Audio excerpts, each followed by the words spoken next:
Irmãos, eu quero só fazer uma oração por todos agora e já vou passar a mensagem ao professor Mauro. Eu quero agradecer, Fran, pelo seu testemunho e quero orar agora por vocês. Amanhã nós teremos Santa Ceia e eu acho que é muito importante nós estarmos orando juntos agora.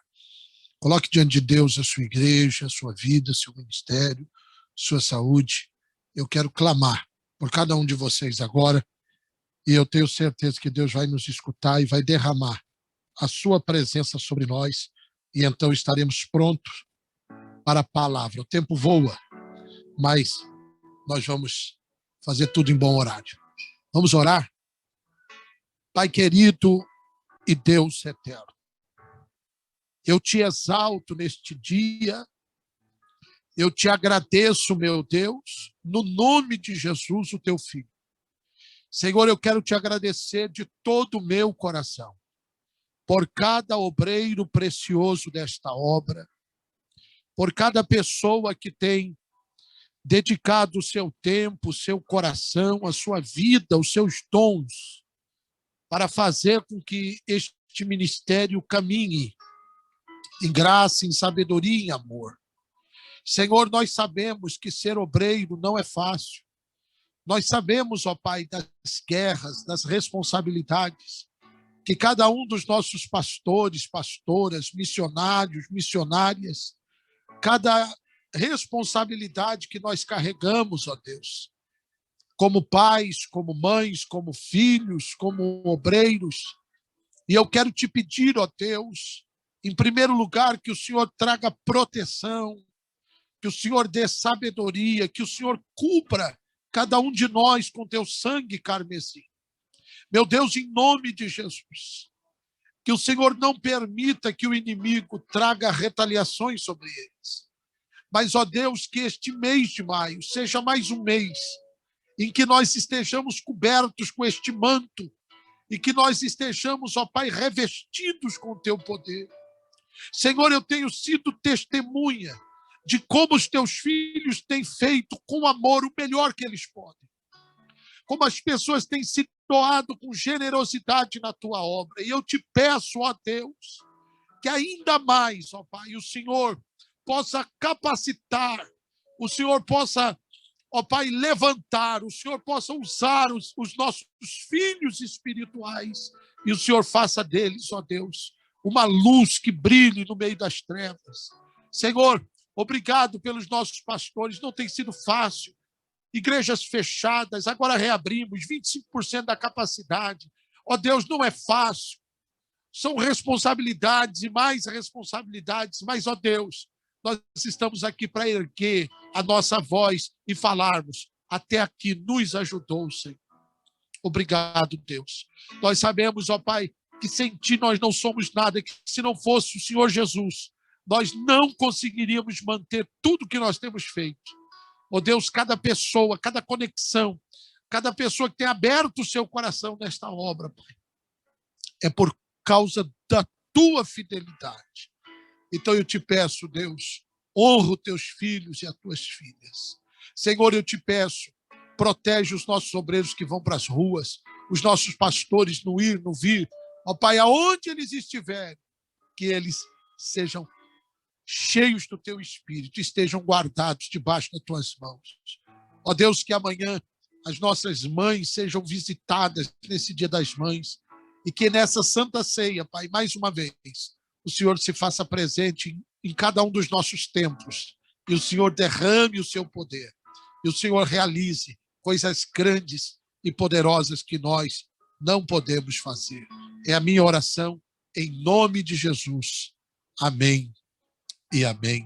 Meu Deus, usa agora pastor Mauro Luiz Santos com poder e graça. Usa o nosso professor na unção do teu Espírito de maneira gloriosa. Queremos ouvir a tua voz. Queremos ouvir a tua palavra. Precisamos de ti, Senhor. Obrigado, Deus, pela disponibilidade do teu servo. Em nome de Jesus eu oro. Amém. E graças a Deus. Amém, meus irmãos. Senhores e senhoras, eu quero ter a honra de receber agora esse presente de Deus, que Deus nos deu, que é o professor Mauro Luiz Santos. professor Mauro é o professor do Instituto Gamaliel de Teologia e toda segunda-feira ele ministra as nossas aulas de teologia. E como temos sido enriquecidos com o seu coração, com a sua humildade, com a intrepidez com que Deus o usa na palavra de Deus, e ele vai nos ministrar agora. Eu quero pedir a todos os nossos pastores que nas segundas-feiras não tenham nenhuma atividade no horário da nossa aula, para que as pessoas possam participar. E eu sei que quando nós começamos a faculdade teológica, muitos já estavam em alguns outros cursos, mas eu quero pedir a vocês, assim que vocês terminarem, que vocês puderem, venham fazer parte desse projeto. Eu quero endossar isso e quero dizer a vocês, vocês vão enriquecer demais o conhecimento e a vida de vocês através da vida do pastor Mauro Luiz Santos. E ele está com a palavra hoje.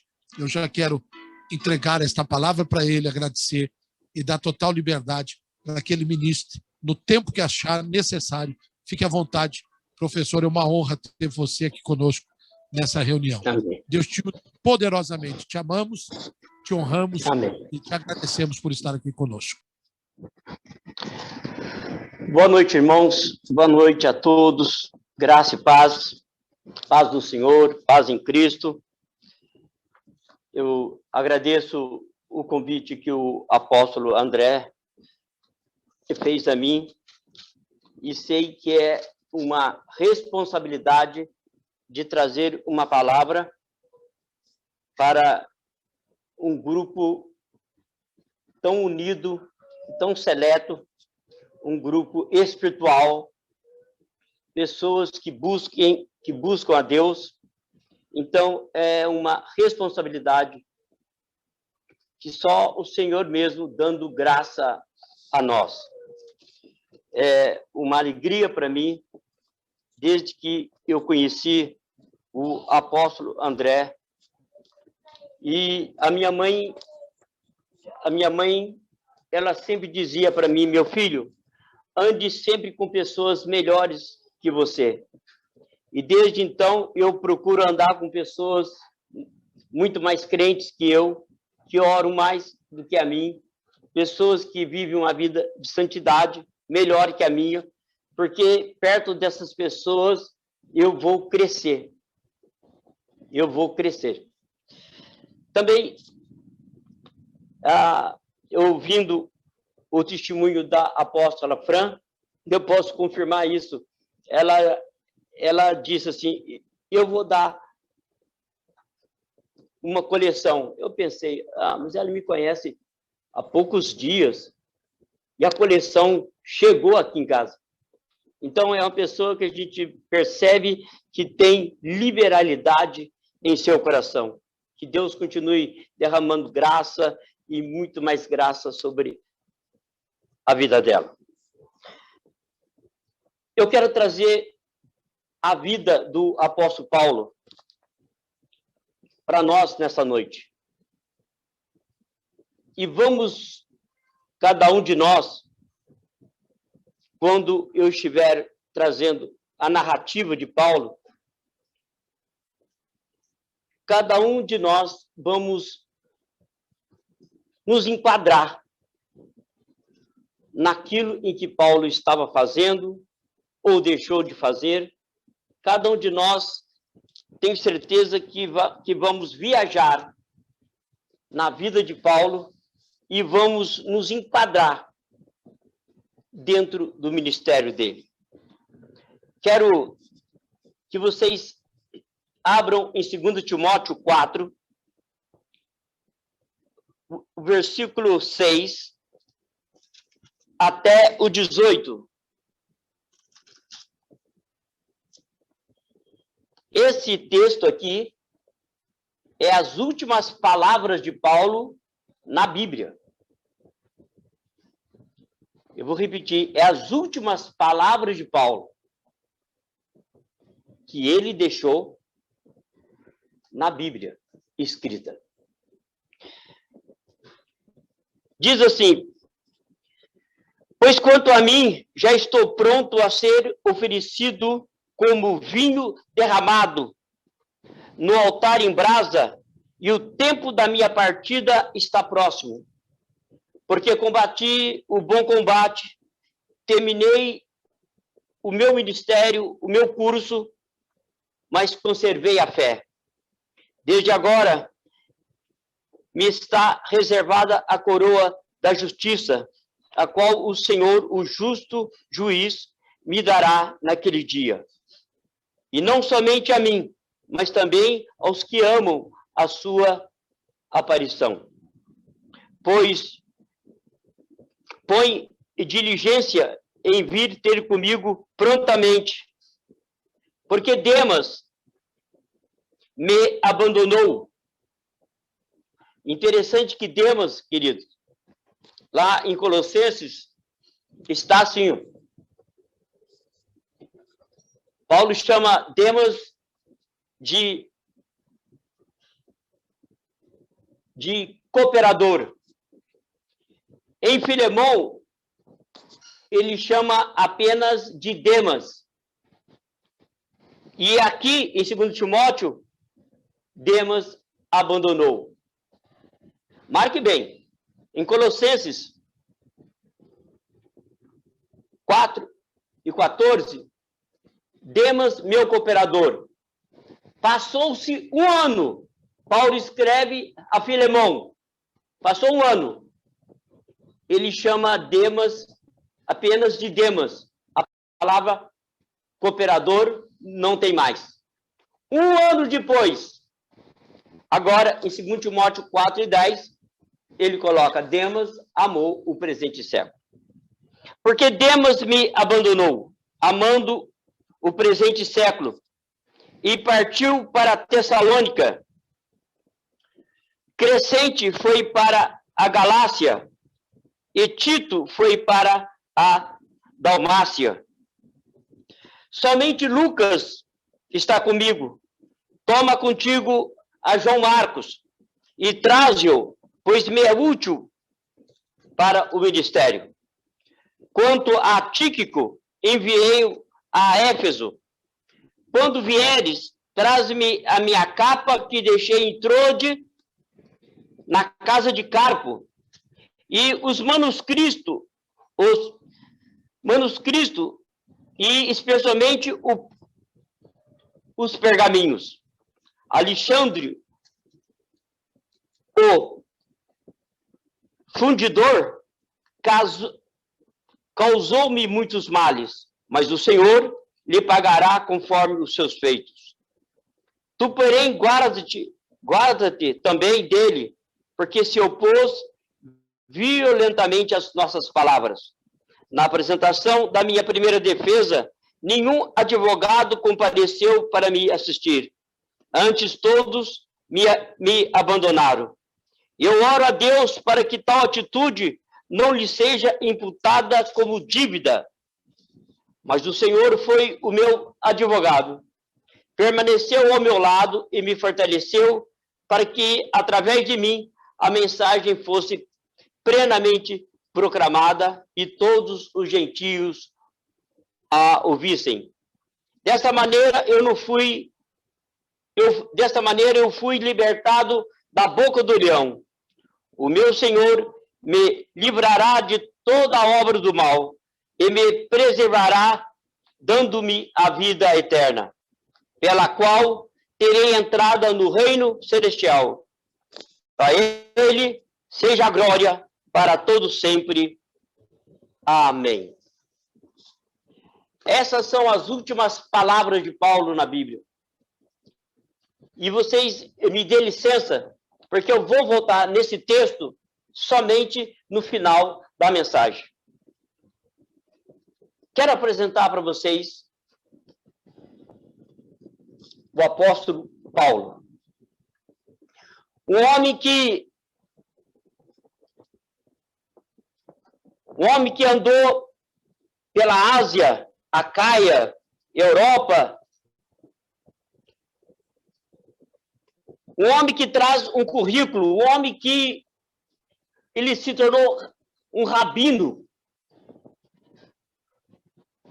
Um homem que estuda aos pés de Gamaliel, neto do rabino Hillel, porque existia duas universidades naquela época, do rabino Hillel e do rabino Shammai. Esse homem, ele falava vários idiomas.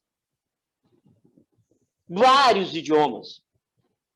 Esse homem era formado em filosofia pela escola de Tarso.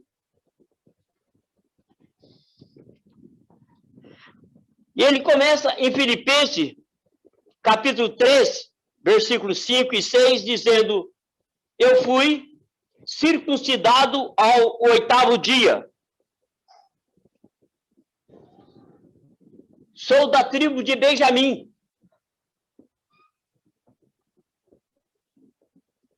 Sou fariseu dos fariseus. E persegui a igreja de Deus. Esse homem é um cidadão romano, Atos 22:3, porque Tarso pertencia, fazia parte da administração de Roma. Eu já disse, esse homem, ele era um poliglota, ele trafegava entre os filósofos gregos e a teologia do Velho Testamento. Ele trafegava com a maior facilidade. Esse homem, hoje, ele teria uma cadeira de linguística em qualquer universidade do mundo. Esse homem, ele teria uma cadeira de filosofia e teologia em qualquer universidade do mundo.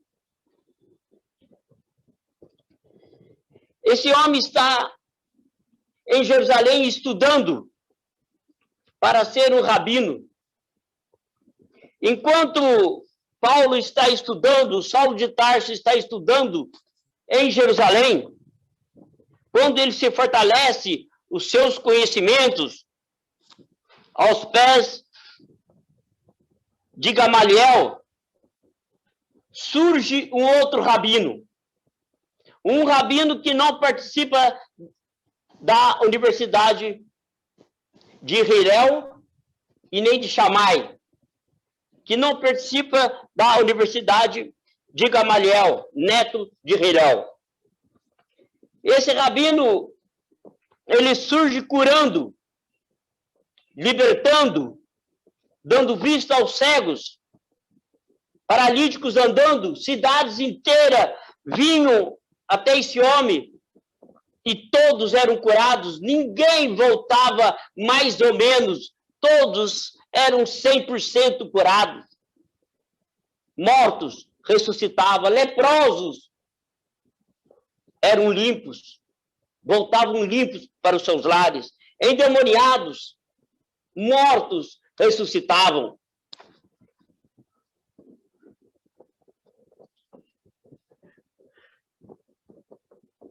Vamos trazer um retrato de Paulo, de Saulo de Tarso. Saulo de Tarso é uma fera indomável.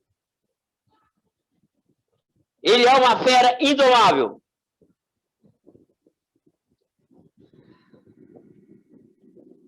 Em 1 Timóteo 1:3, ele diz: eu fui insolente com a igreja de Deus.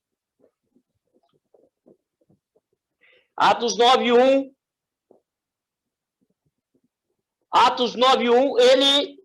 ele pediu cartas para destruir a igreja, para acabar com a igreja.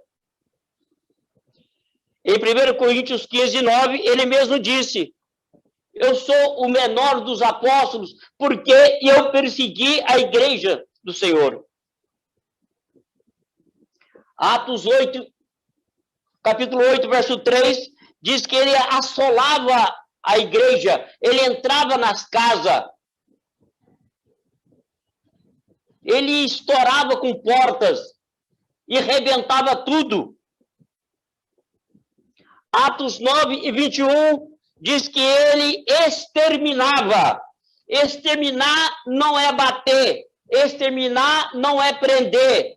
Exterminar não é dar chicotada. Exterminar é matar.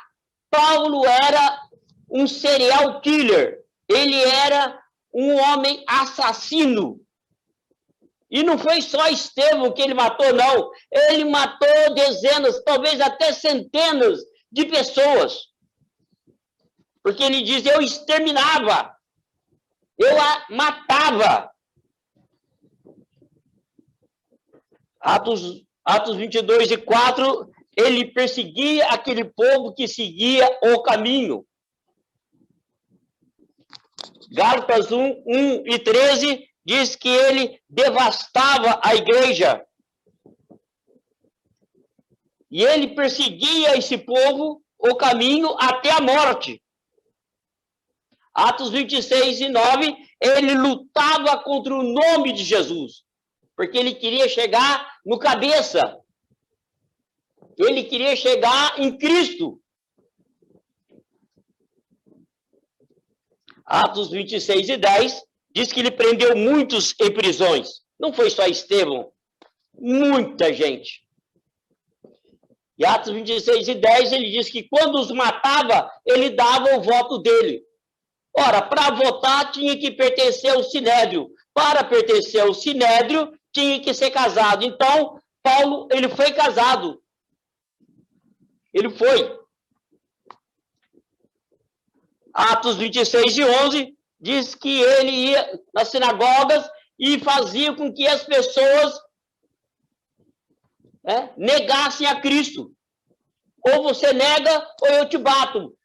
Ou você nega, ou eu te mato. Ou você nega, e eu te prendo. Ele fazia uma guerra psicológica na mente das pessoas. Paulo era uma fera indomável. Paulo era um touro indomável.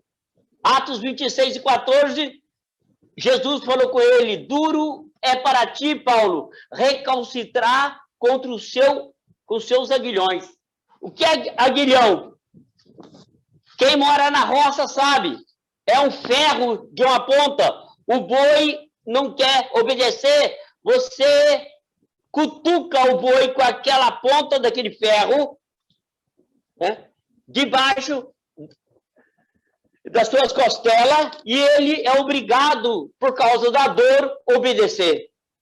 Era assim, Paulo, usando um ferro, e o Senhor disse a ele, o mesmo aguilhão que você usava contra a igreja, será usado contra você. E ele vai para Damasco. Ele pede cartas. Porque ele acha que está fazendo um trabalho para Deus. Ele encontra com o Senhor Jesus. Ele se encontra com o Senhor Jesus. Fica na casa de Judas. E o Senhor fala com Ananias. Ananias, vai na casa de Judas. Vai lá. Que Saulo está lá. Aí Ananias disse, mas Senhor, esse homem persegue a igreja. Ele assassina, ele mata, ele nos odeia. Vai lá, Ananias. Ele é um vaso escolhido. Vai. Ele é um vaso escolhido. Ele é um vaso escolhido. Ananias vai. Impõe a mão sobre ele. Ora, aquelas escamas caem, fica curado na mesma hora. É batizado com Espírito Santo e depois batizado nas águas. E nisso, Atos capítulo 20, Paulo sai dali, da casa de Judas, Atos 9 e 20. Acompanhe comigo. Ele começa a dizer, ele começa a afirmar que Jesus Cristo é o Senhor. Atos 9:20, ele passa a afirmar, ele faz a afirmativa que os outros apóstolos fazem. Cristo é o Senhor. Mas interessante que em Atos 9:22, Paulo agora vem pregando de outra forma. Ele vem demonstrando. Peraí, em Atos 9:20, ele vinha afirmando.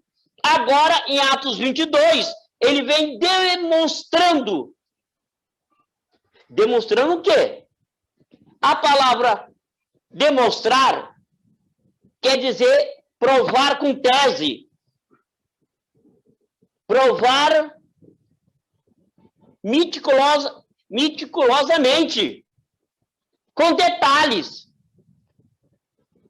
Entre Atos 9, versículo 20 para Atos 9:22, passa-se 3 anos.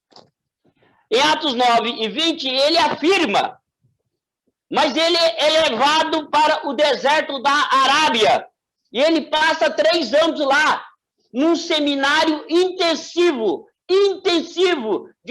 de 24 horas com Jesus.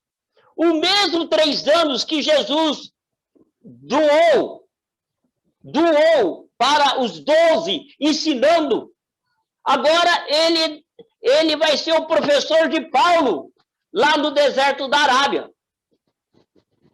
Então, Paulo passa para o deserto. E o que ele vai estudar? Ele pega o Velho Testamento e ele vai lá em Gênesis 3:15, que da semente da mulher iria ferir a cabeça da serpente. Ele vai lá para Deuteronômio 18, versículo 15 e 16. Moisés dizendo, vai levantar um profeta maior do que eu. E ele vai estudando texto, contexto, e ele vai vendo, ele vai provando, ele é um mestre que realmente aquele homem que esteve aqui na terra era o Cristo encarnado, era o Messias. Então ele volta agora demonstrando. Então, entre Atos 9:20 para Atos 9:22, passaram-se 3 anos que ele passou numa escola no deserto com o próprio Jesus, um seminário intensivo.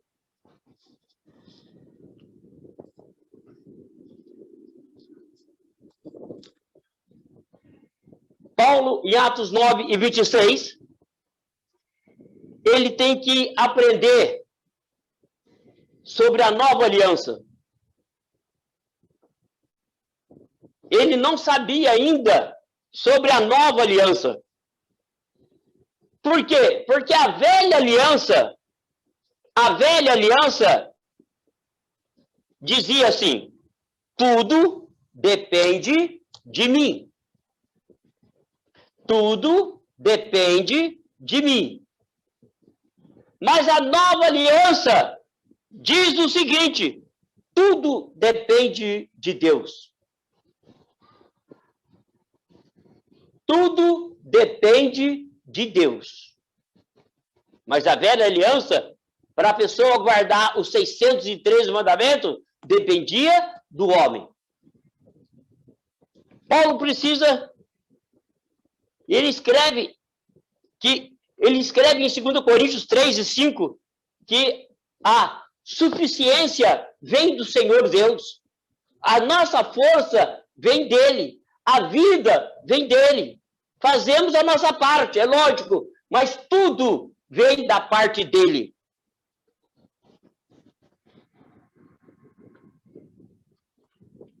O que Paulo faz? O que Saulo faz? Ele vai para Jerusalém.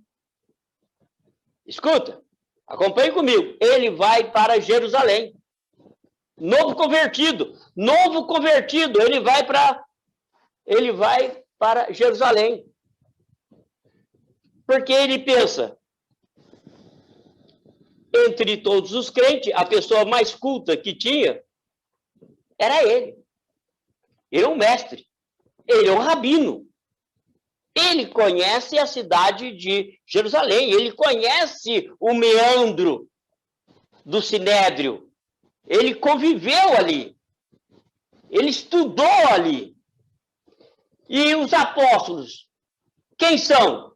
Galileus. Galileus.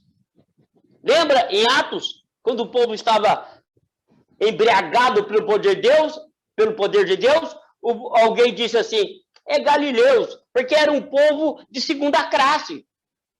Naquela época, os galileus eram de segunda classe. Era um povo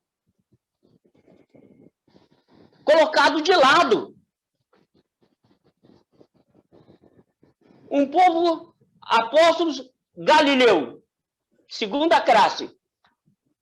Não tinha ensino nenhum, conhecimento nenhum. Paulo foi e disse, eu vou para Jerusalém e você é pastor lá. Você é pastor lá. Acredite, irmãos. Sabe aquele dia, sabe aquele tempo que você pensou, eu vou para essa igreja, eu vou pastorear essa igreja, e a igreja rejeita você? Aconteceu com Paulo. Eu vou para Jerusalém, e ele foi rejeitado. Bateram a porta, a igreja bateu a porta na cara dele. Pessoal, você querendo pastorear aquele rebanho, e o rebanho bate a porta na sua cara? Vamos aí na Bíblia. Atos 9:26. Ele vai para Jerusalém e a igreja não quer recebê-lo. Não quer recebê-lo. Estão todos com medo. Estão dizendo, ele não é convertido, não. Atos 9:27, aparece Barnabé, que vai fazer a mediação, levando Saulo de Tarso e apresentando para a igreja. Mas Paulo quer ficar lá. E Paulo começa a pregar na rua e começa a discutir com os helenistas. E a Bíblia diz, lá em Atos, que os helenistas querem matá-lo. A pregação de Paulo só traz confusão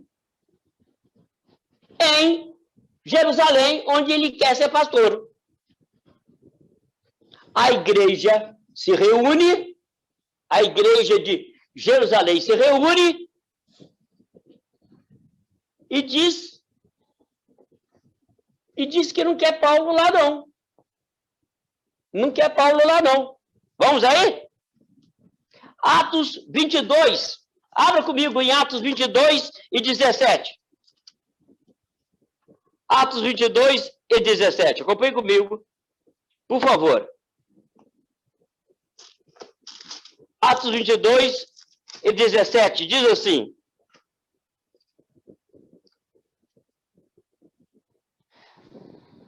e aconteceu que, retornando a Jerusalém, ao orar no templo, estive em êxtase. E Deus falou com Paulo. Escuta isso. O próprio Deus, apóstolo André, falou com Paulo.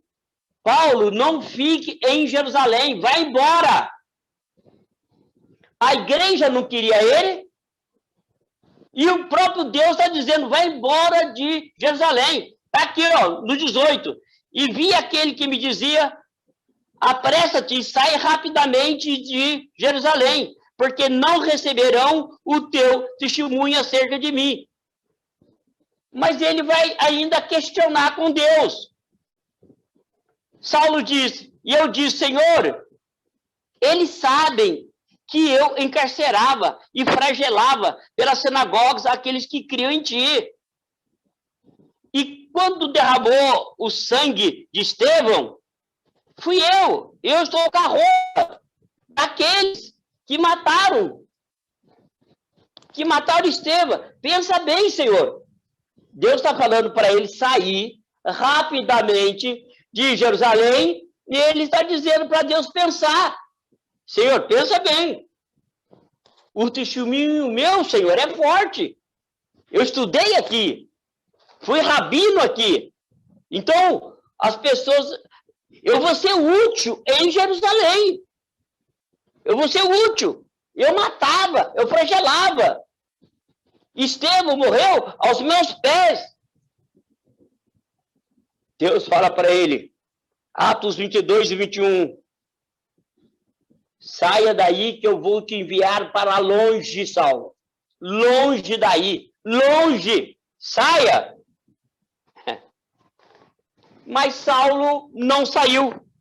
Escuta, Saulo não saiu.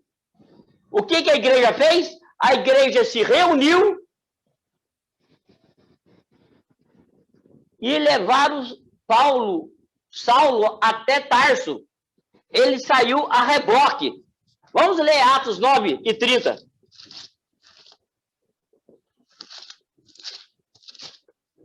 Saulo de Tarso, ele sai a reboque.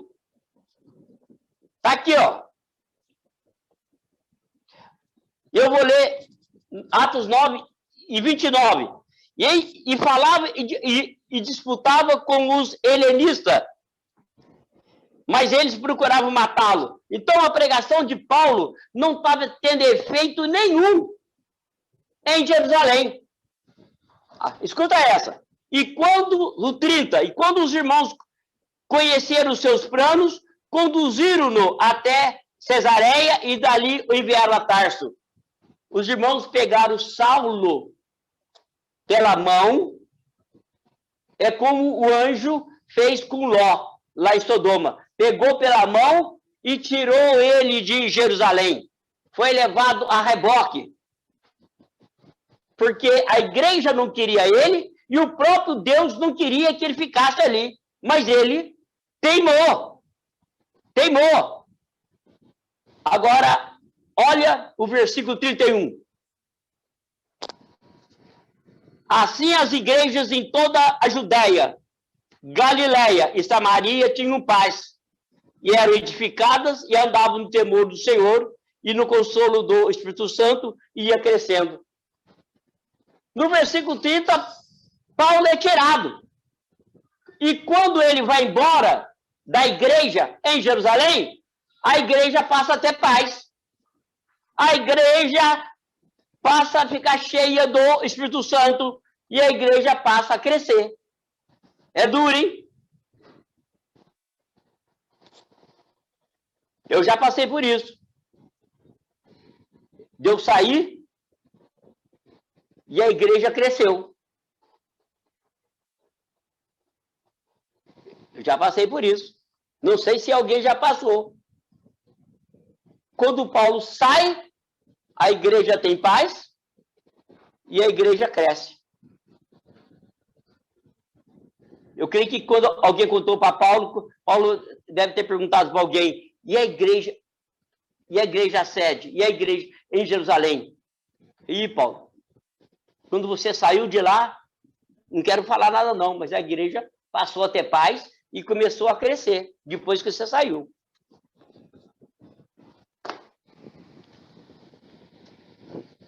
Porque Paulo, ele se achava novo na fé, ele se achava que chegando em Jerusalém, ele ia abafar nada. Toda a pregação dele na rua não ganhou uma alma, só trazia confusão.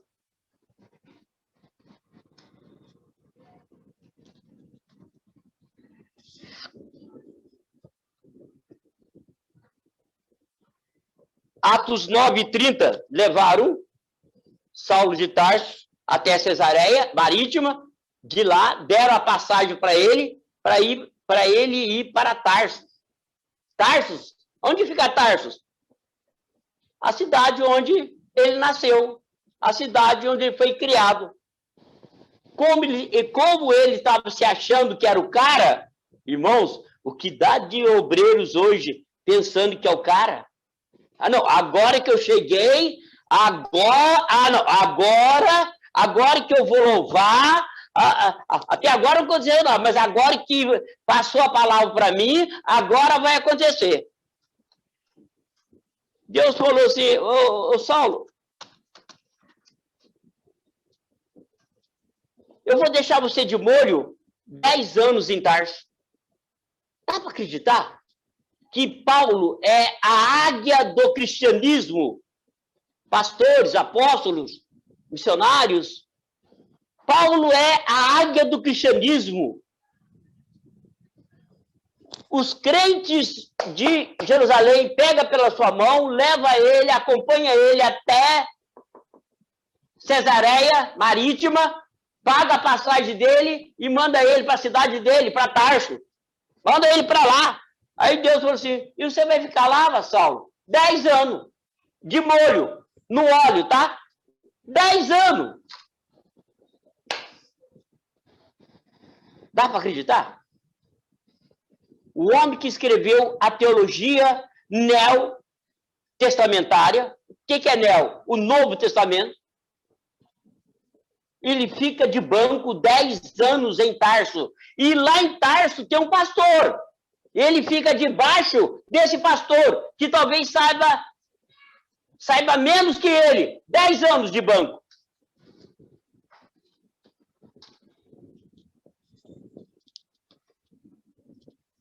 Aqui em Taubaté, aí eu não sei onde vocês moram, mas aqui em Taubaté, a turma vai orar no monte, sobe membro e desce pastor, sobe membro e desce profeta, sobe membro e desce apóstolo, sobe membro.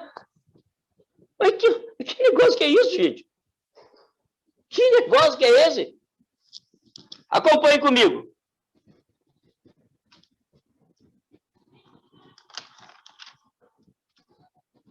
Explode um grande avivamento em Antioquia. Explode um grande avivamento em Antioquia da Pisídia. E esta igreja começou na casa da família de Lucas, doutor Lucas. Sabe lá em João capítulo 12, versículo 20, que alguns gregos querem ver a Jesus? Era a família de Lucas. A família volta e Lucas fica. E fica. E essa igreja, então, há uma explosão de avivamento. É uma igreja que está estourando. E eles mandam Barnabé para lá. A igreja sede manda Barnabé para ele ver o que está acontecendo. Barnabé chega lá e vê que cabe uma pessoa ali.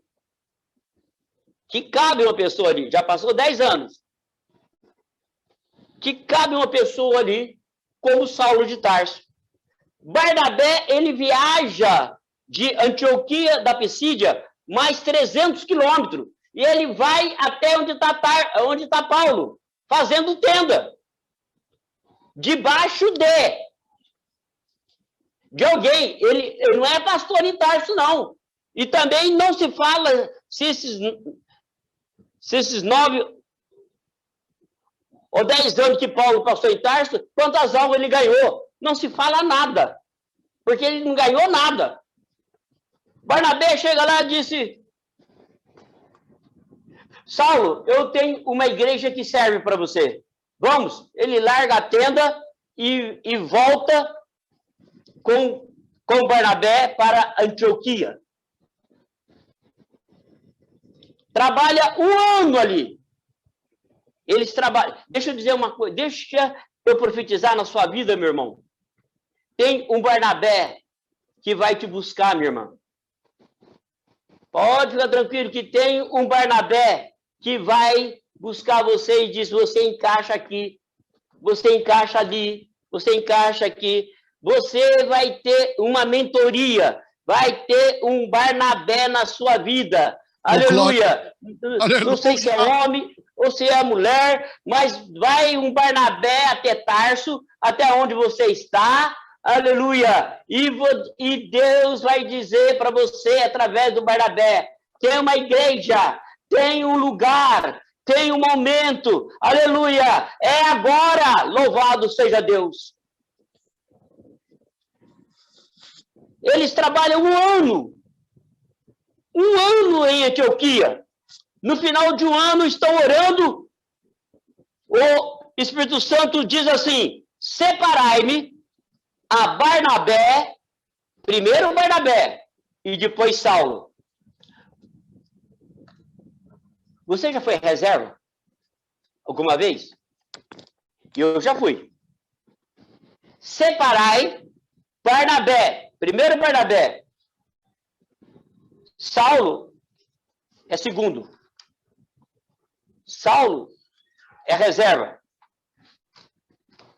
Separai a Barnabé e Saulo. E alguns capítulos de Atos vai dizendo Barnabé e Saulo. Barnabé e Saulo. Você já foi segundo? Né?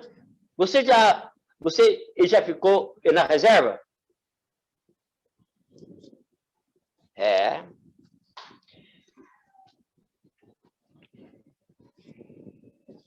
A igreja de Antioquia envia os dois, Barnabé e Saulo. Eles vão para Chipre, em Pafos, na cidade de Pafos, aí Saulo passa a ter o nome,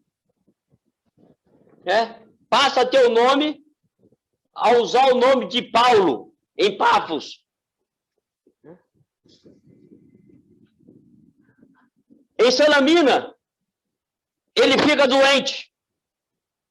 Em Salamina, ele fica doente, e aí a gente não sabe se esse espinho na carne era um problema dele na visão, se era a falta de uma esposa. Uns dizem que eram pelotes que tinha em seu rosto, mas no livro de Gálatas, Paulo fala assim, eu tenho dificuldade para escrever como garranchos.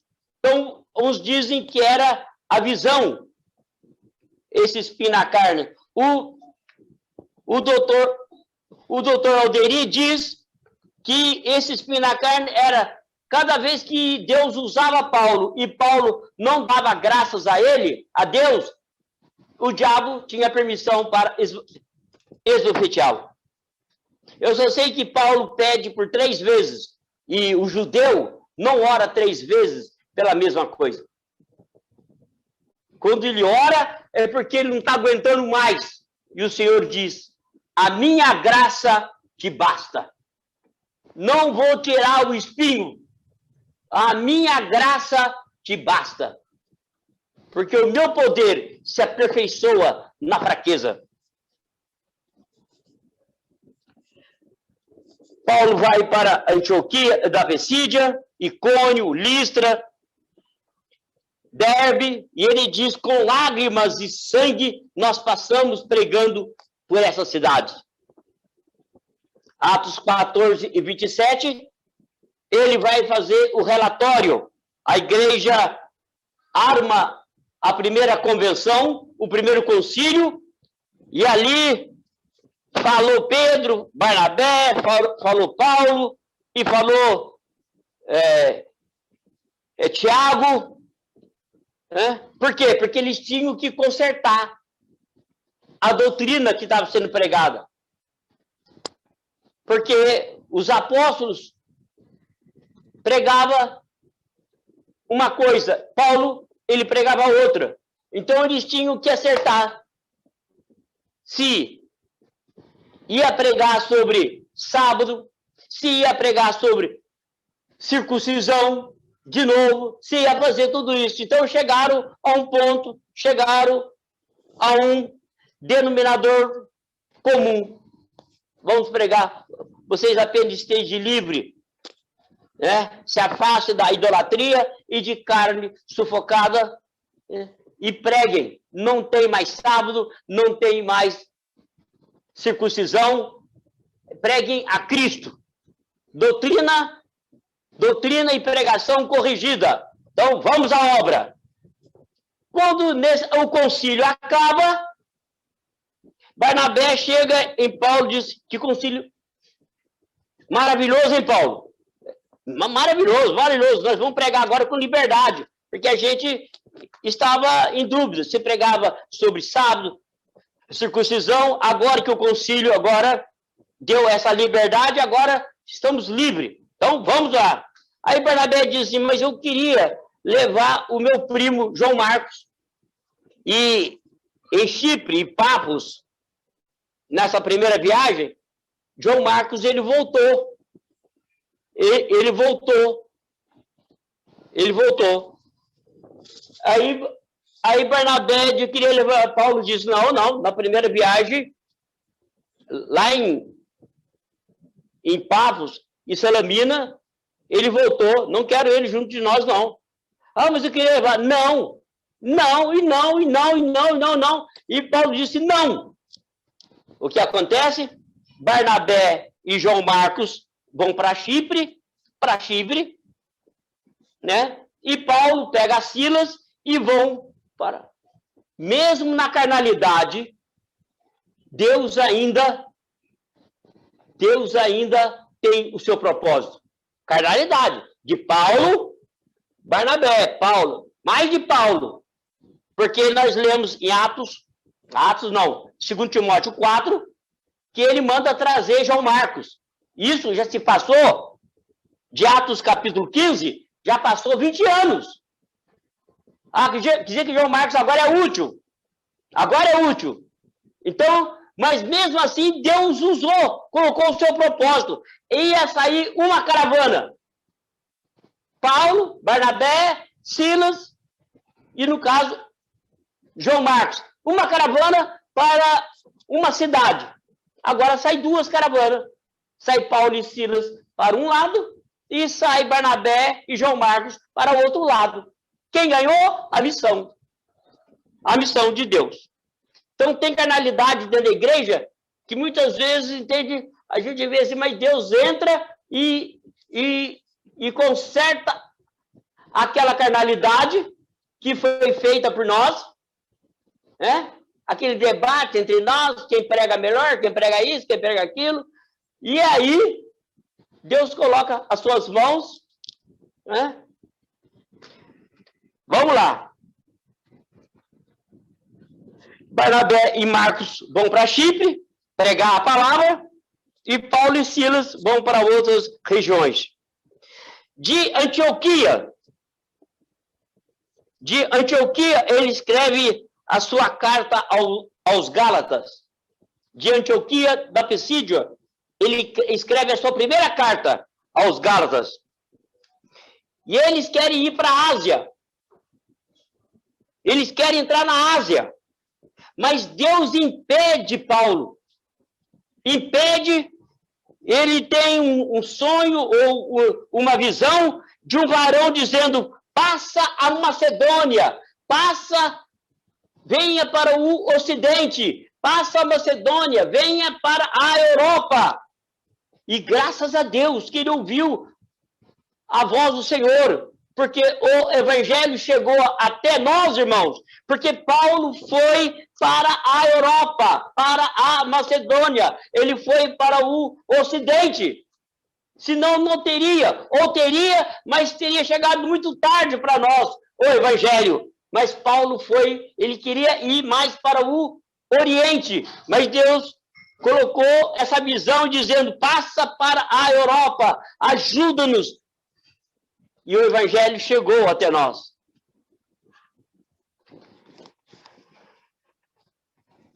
Quem dá o rumo de missões, quem dá a direção é Deus, mas a estratégia é nossa. Paulo vai fixar cidades, Paulo vai fixar-se em cidades chaves. Filipos, uma cidade grande do Império Romano. Tessalônica, capital da Macedônia. Ele só vai pegar cidades chaves. Bereia, Atenas, capital intelectual. Corinto, naquele momento, capital da Grécia. Irmãos, há 40 anos atrás, há 45 anos atrás, a igreja a qual eu faço parte, a Assembleia de Deus, a gente só fazia igreja, irmãos, em bairrinho. Um bairrinho lá pequeno. Pegava a rua que não passava ninguém. A gente pegava a rua que não passava ninguém. Não passava nem vento.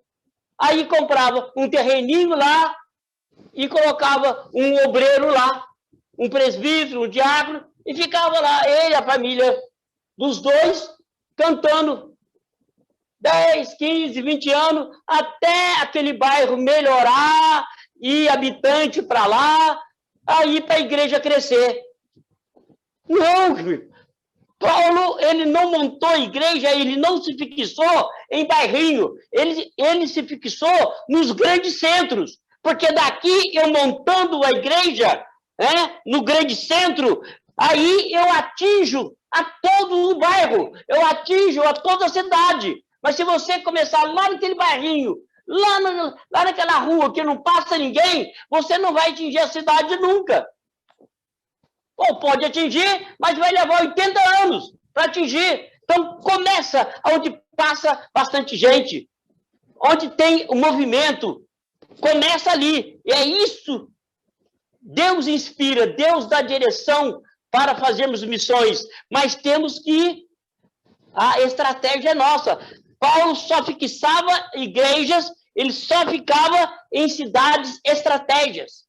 E ali o evangelho ia sendo proclamado, nas vilas, nas cidades pequenas, todos iam sabendo. Por exemplo, Paulo vai para Éfeso, em 3 anos.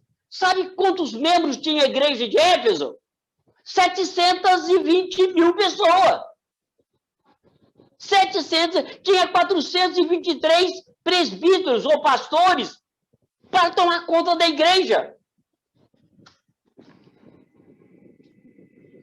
Se nós perguntássemos para Paulo, como é que está a sua situação, Paulo? Paulo dizia, eu fui preso. Ô Mauro, eu fui preso e açoitado em Filipos. Eu fui escorraçado em Tessalônica. Eu fui enxotado em Bereia. Eu fui chamado de tagarela em Atenas. Eu fui chamado de impostor em Corinto. Mas, graças a Deus, o evangelho continua crescendo. De Corinto, Paulo escreve 2 cartas a Tessalônica. Primeira, Tessalonicenses, e 2ª, Tessalonicenses. Na sua 3ª viagem, ele fica 3 anos em Éfeso. E eu já disse. E ali, ele com outros obreiros, Alexandre, eles ganham de 1 milhão de habitantes, 720 mil pessoas. A cidade de Corinto tinha 600 mil habitantes, ele ganha 60 mil. 60 mil pessoas. Acompanhe comigo. Ele sai de Éfeso, mas em Gálatas 2, e versículo 10, ele tinha dito que ele não iria esquecer dos crentes pobres. Em Atos 18, versículo 2, o imperador Cláudio houve uma grande fome na terra. E Paulo, e principalmente na Judéia, com os crentes. Ele sai levando de Éfeso, passando, ele vem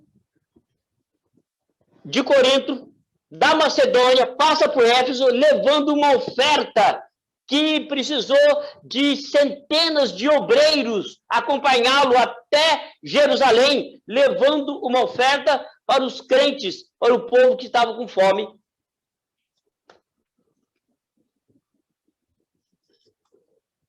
E ali, em Corinto, quando ele chega em Corinto, dali ele escreve a sua carta aos Romanos. Para que a gente possa ter uma ideia, a carta aos Romanos, meus queridos, a carta aos Romanos, ela é estudada nas grandes universidades do mundo.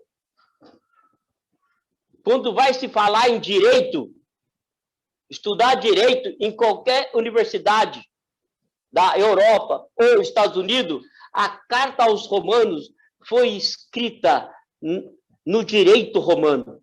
Olha a capacidade desse homem. Mas quando Paulo chega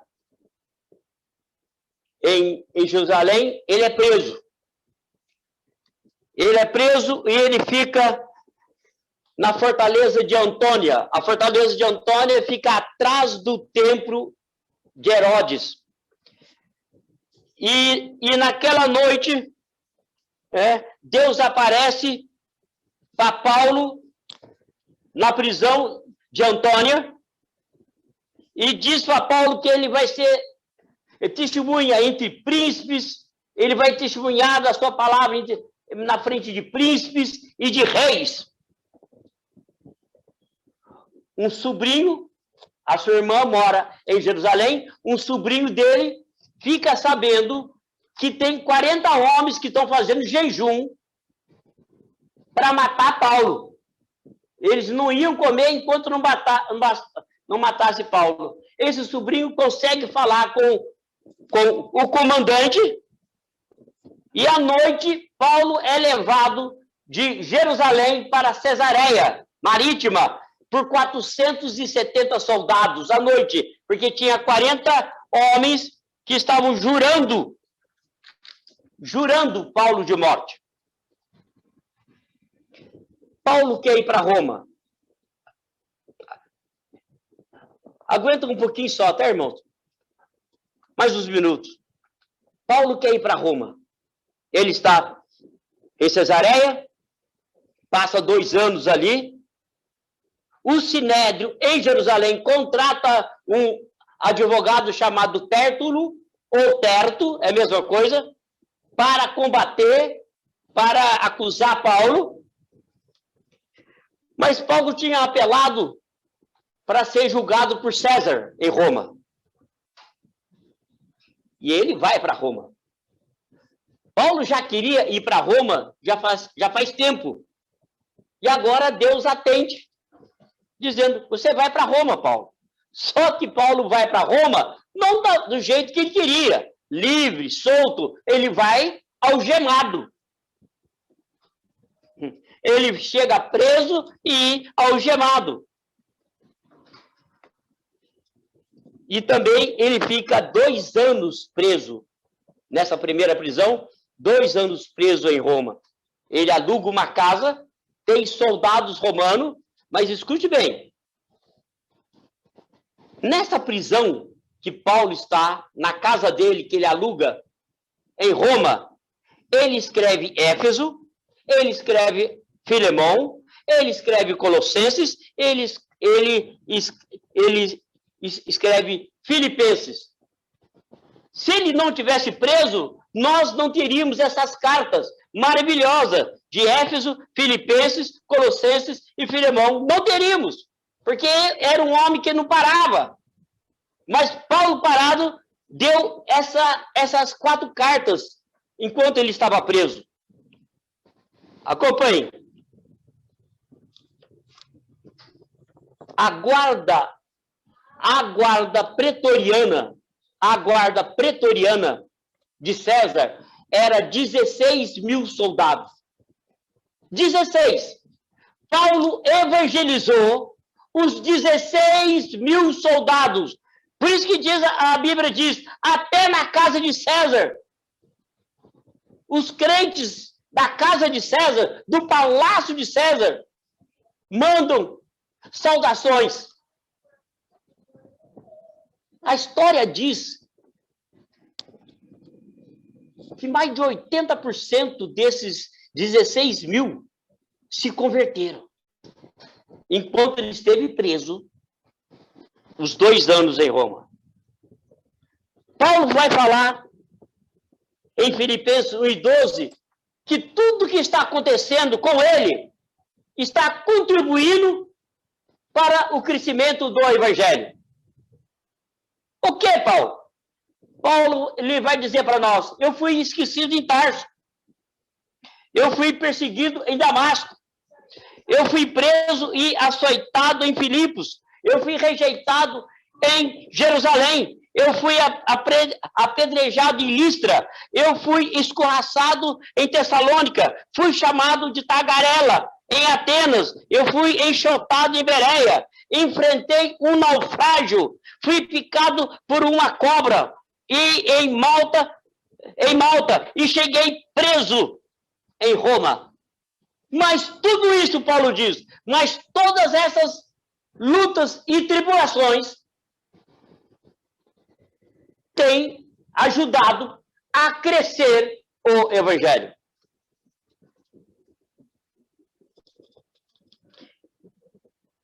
Em Filipenses 4 e 22, ele diz assim, os santos da casa de César, estava cheio de crente no palácio, vos saúda. Ele ora a Deus,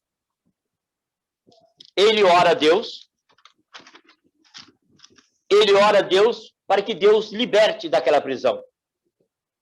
E Deus atende Paulo. Deus atende Paulo, escuta, Deus atende Paulo.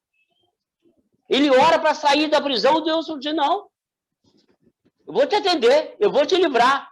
O que era para Paulo fazer? Colocar o pijama e diz, vou me aposentar, chega de apanhar, tal, que nada. Ele sai da prisão e o que ele faz? Ao invés de aposentar, ele vai trabalhar mais. Ele diz assim, saí da prisão e eu deixei Timóteo em Éfeso, deixei Tito na ilha de Creta, e talvez Paulo tenha ido até a Espanha pregar. E nesse período da saída dele da prisão, ele escreve mais 2 cartas, a Tito e 1 Timóteo. Já estou terminando. A política muda em Roma. A política muda. A política é outra. O César agora é um Nero, um homossexual, que matou a sua própria mãe, que estava grávida do seu irmão. A palavra cesariana, que se fala hoje, porque ele passou a espada na barriga da sua mãe e tirou o seu irmão de dentro da sua mãe. Nero é um louco. E ele põe fogo em Roma. Ele coloca fogo em Roma porque ele queria construir uma nova Roma. Dos 14 bairros de Roma, 14 ficaram pegando fogo. Desculpe, dos 14 bairros, 10 bairros ficaram 7 noites, 6 dias pegando fogo dia e noite. E quando Roma pegava fogo nos 10 bairros, e nos 4 bairros que não pegou fogo, moravam os cristãos e judeus. Então Nero, quando o Senado romano veio para apertá-lo, ele culpou os cristãos. Ele diz, por que no bairro dos cristãos não pegou fogo? Faltou madeira. Queridos, faltou madeira em Roma para crucificar os crentes em Jesus. Faltou madeira. Colocava no jardim de Nero, do seu palácio, mandava colocar cristãos à noite em chama para iluminar. E ele subia na torre chamada Torre de Mecenas e ficava cantando. E ele era um cara desafinado. Mas tinha um grupo de pessoas que era obrigado a bater palma para ele. Eita, bate palma. E ele cantava, vendo os cristãos em chama. Colocava óleo e tacava fogo. Faltou madeira.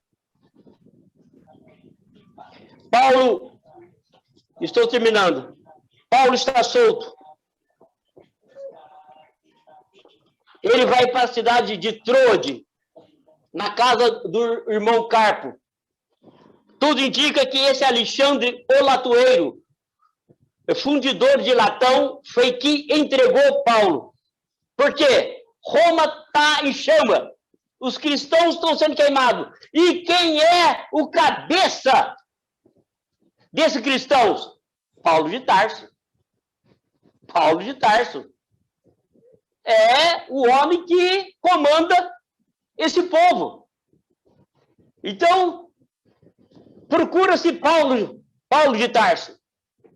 Alexandre, o latoeiro, é que entrega para Roma que ele está na casa de Carpo. Não dá tempo dele pegar a sua capa de frio, os seus livros, o seu pergaminho, ele deixa tudo na casa de Carpo. Paulo vai para uma masmorra, onde as pessoas leprosas ficavam lá, as pessoas, a maioria dos presos pegavam tuberculose, pneumonia, e ali, e agora para terminar, é aí, dessa prisão, é que ele escreve a sua última carta. Ele está velho, ele está pobre. Escuta, e não tem ninguém com ele. Deixa eu iluminar a nossa mente. Só de obreiros, de presbíteros ou pastores em Éfeso, tem 423. Então, conta aí, missionários, evangelistas, diáconos, só em Éfeso. Só em Éfeso. Não tem um. E ele começa dizendo assim, agora eu torno ao texto que foi lido. É chegado a minha hora, a minha libação. Acompanhe comigo. São as últimas palavras escritas na Bíblia desse homem de Deus. Louvado, glorificado seja o Senhor Deus. E ele começa dizendo: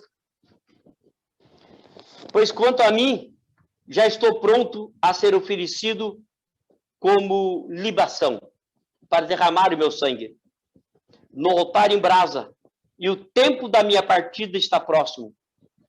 Escuta, Gênesis 11, versículo 2, diz que o povo partiram com Nimrod e foram para o Oriente. Gênesis 11, 2. Partiram lá em Gênesis, e Paulo está falando da sua partida aqui, é diferente. O povo que partiram com Nimrod, o partiram e foram para o Oriente, dá a entender que eles foram para frente. Mas não, no hebraico, o partir deles foi andar para trás. O partir de Paulo aqui, em 2 Timóteo 4 e 6, é diferente. Não é andar para trás, é ir para casa, é ir para frente. E ele começa dizendo: o tempo da minha partida. O que quer dizer isso? É ir para frente. É tirar o fardo das costas de alguém. Partir é tirar o fardo. É tirar a mochila que está nas costas de alguém e diz: acabou, você não precisa levar mais essa mochila. O tempo da partida aqui para Paulo é desatar um bote e atravessar o rio. A partida para Paulo e para o crente é atravessar o rio e chegar na Nova Jerusalém. A partida para Paulo aqui é afrouxar a minha barraca, a tenda, e levantar para ir para sua casa permanente. A barraca e a tenda é esse corpo. Acompanhe. Porque combati o bom combate, terminei o meu curso, mas conservei a fé. No 10 ele diz assim, porque Demas me abandonou. E eu disse para vocês que Demas, Colossenses 4 e 14, e até o versículo 16, Paulo diz assim, Demas, cooperador. Em Filemão, ele cita Demas, sem a palavra cooperador. Agora, pela terceira vez que aparece Demas, Demas me abandonou. Demas foi para Tessalônica. Sabe por que ele foi para Tessalônica? Porque Tessalônica não tinha rei. Tessalônica não tinha governo. Ele foi para onde que não tinha governo.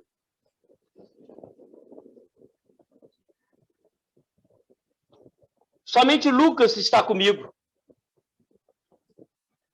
Toma contigo a João Marcos. Epa, lembra lá em Atos 15, há 20 anos atrás? Marcos não servia. Mas agora ele manda trazer Marcos, porque me é útil para o ministério. Agora, sério. Deixa eu dizer uma coisa, irmãos. Eu dispensei muitas pessoas, algumas pessoas, não muitas, mas algumas, porque eu não sabia lidar com certas situações. Paulo não soube lidar quando João Marcos quis voltar. Sabe o que João Marcos fez? Escreveu o primeiro livro de biografia de Jesus. E esse livro caiu na prisão para Paulo. Mas o garoto escreveu isso aqui? Que coisa maravilhosa! Traga-me esse garoto que me é útil. Há 30 anos atrás, eu brigava no ministério. Eu comprava guerra que não era minha. Hoje, esse ano, vou fazer 67 anos. Não brigo mais por guerra nenhuma. Não brigo mais por guerras nenhuma. Algumas inimizades que fiz foi por infantilidade, pensando que estava santo demais. Toma contigo João Marcos e me traz-me, porque me é útil. Quanto a Tíquico, enviei a Éfeso. Quando vieres, traze a minha capa que deixei em Trode. Os manuscritos, especialmente os pergaminhos. Peraí, Paulo está na beira da morte, ele ainda quer os livros para estudar. Gente, eu não entendo. Eu não entendo um obreiro que não gosta de ler. Eu não entendo. Paulo, na beira da morte, alguns dias ele vai ser decapitado e ele está pedindo para trazer os seus livros, o pergaminho, que ele quer ler, que ele quer estudar. Alexandre, o fundidor, causou-me muitos males, mas o Senhor lhe pagará conforme os seus feitos. Na minha apresentação da minha primeira defesa, nenhum advogado, a igreja de... Eu vou pegar Éfeso, podia pegar Corinto, Gálatas, Tessalônica. Não dava para ninguém pagar um advogado. Era igreja de 100 mil pessoas, 150 mil pessoas, era igreja de 200 mil. Não dava para levantar uma oferta e pagar um advogado para Paulo? Paulo está sentindo sozinho. Na apresentação da minha primeira defesa, nenhum advogado compareceu para me assistir. Antes, todos... Que isso, Paulo? Todos me abandonaram. Até Timóteo, viu? Até Timóteo aqui estava meio com um pé lá, outro cá, se ele ia levar essas coisas na prisão para Paulo. Antes, eu oro a Deus para que tal atitude não lhe seja imputada como dívida. Mas o Senhor foi o meu advogado, permaneceu ao meu lado e me fortaleceu, para que através de mim a mensagem fosse plenamente proclamada a todos os gentios a ouvissem. Dessa maneira eu fui libertado da boca do leão. O meu Senhor me livrará de toda a obra do mal, e me preservará, dando-me a vida eterna, pela qual terei entrada no reino celestial. Agora eu termino. O carcereiro chega naquela masmorra fria. Paulo está sentindo uma solidão. Paulo! Deveria ter um número. Paulo, número tal. Paulo diz, sou eu mesmo. Venha cá. E chegou a sua hora. As cortinas vão se fechar. Deste homem que revolucionou o mundo. As cortinas vão se fechar. Está chegando a hora, Paulo. Sim, tudo bem, estou aqui. A cela se abre, ele acorrentado, o cepo está ali para ele colocar a cabeça. Pergunta para Paulo, você tem alguma palavra, a sua última palavra para falar, Paulo? Você tem. A ele seja a glória para todo o sempre. Amém. Cabeça para lá, corpo para cá. Este é um exemplo para mim seguir. Paulo de Tarso. Me perdoe, apóstolo André e pastores, todos os obreiros, pastoras, me perdoe, porque eu me estendi um pouco mais. Obrigado.